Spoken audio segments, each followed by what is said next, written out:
بسم الله الرحمن الرحيم وبويد بيها هيد ugu horeysay teamka yaa u maqan ay soo gaarsiiyeen deegaanka qodgaashan saaka waxaan nimid qodgaashan gaarigan booyada baan horgalayay isaga yaa waana booyada ugu horeysay saddex booyadood oo biyo ah baan ugu talagalnay marka ugu horeysa iyo raashin inaan qodgaashan keeno biyahana waxay noqonayaan kuwii ugu horeeyay ma haddaasi in looga mahad celiyo looguna duceeyo shaqada tan waxa xaq u leh oo mudan oo inaga keenay inaga mudan walaalahan Roodo Cabdullaahi Joof iyo Cabdiyare oo ah daadihiyaasha iyo maamulayaasha barnaamijka yaa u maqan oo wadanka Mareykanka ka soo bilaabay albaab walba gargaraacay dadka dhaqaalaha ka soo ururiyay sida daraadeed baanu idin la wadaaganaa in biyahan aanu halkan keenay odayaashii deegaankana way la joogaan gudoomiye wax yar ما هذه لا ما هذه لا هوية كرمة كبيرها معمولك لأن يرى الله واسقى يا كيني وحي أن عرف إلهي نوجود ريبا عننا وأنا أي كينين بيها أوهرية يراشيك أوهرية ما أنتي بيهنا وعد عيان راشيكنا ونوبل لنقادين ما هذه لا هي باسكله waxaan leenahay idinkana ilaahay aakhiraha siyaradaas hayna siiyo annagana xikmad fil Allah nooga dhigo walaalahayo waxaan ka codsanaynaa abaaraha wadanka ka jira dalka ka jira qodgaashan ka jira meel kasta ka jira Soomaaliya ka jira ilaahay baan ugu filan laakiin in gurmadkana la soo gaarsiiyo oo laga soo gaaro dadkaas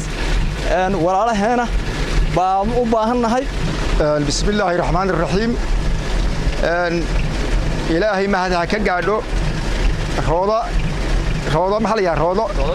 روضة شوف يا عبديرة محمد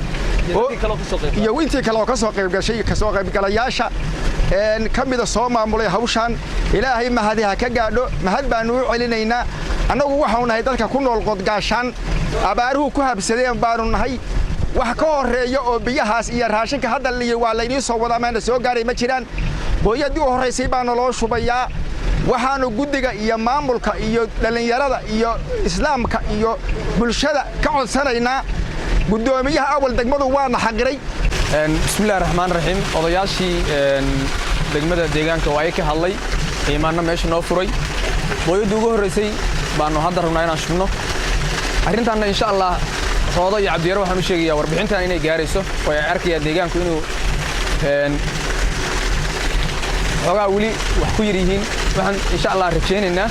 in hawshan ay badato deegaanka iyo receiver area oo dhan galdago deegaankeeda iyo dadka ehelka iyo wixii islaamana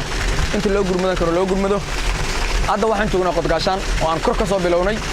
insha Allah waxa ku xiri doonta xiro jaalle tintir nugaal gibin farjano iyo galdago receiver area-deeda aan insha Allah ku xijin doono hadda waxaan shubaynaa biyihii ugu horeeyay waa booyadii ugu horeysay markay hadhow duhuradii la gaarana waxaan rabnaa insha Allah inaan raashinka bilowno qodgaashan baan ku bilownay oo naawal nolo ku sheekay cidna ma joogta hadda oo waa laga guuray laakiin shalay maamo ehelka iyo deegaanka aanu helnay saasaanu xogta ku helnay wadada ehelo waxa weey waan dad islaam lama dhaafin karo wixii loo awoodo in loo siiyo loo shubo loona qabto marka Roodo Cabdullaahi Joof iyo Cabdiyare Maxamed Dhalweyn oo barnaamijka hormuudka Mareykan joogo aniga Iimaan Maxamed Gaanina aan Soomaaliya iyo Galdago u joogno oo aan wixii karaankeena ka qaadan karno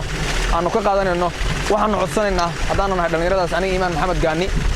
in wixii maaratay Roodo iyo Cabdiyare ay qaban karaan arrintan oo ay siyaadiyaan oo aan laga seexanin hawshaana in dadka loo qabto insha Allah wixii muslima wixii ehel intaasaanu insha Allah anigu ku darsan lahaa insha Allah hawsha waa soconaysa wixii warbixin damana waan iska warqabaynaa hadii Ilaahay Iimaan ma maasanta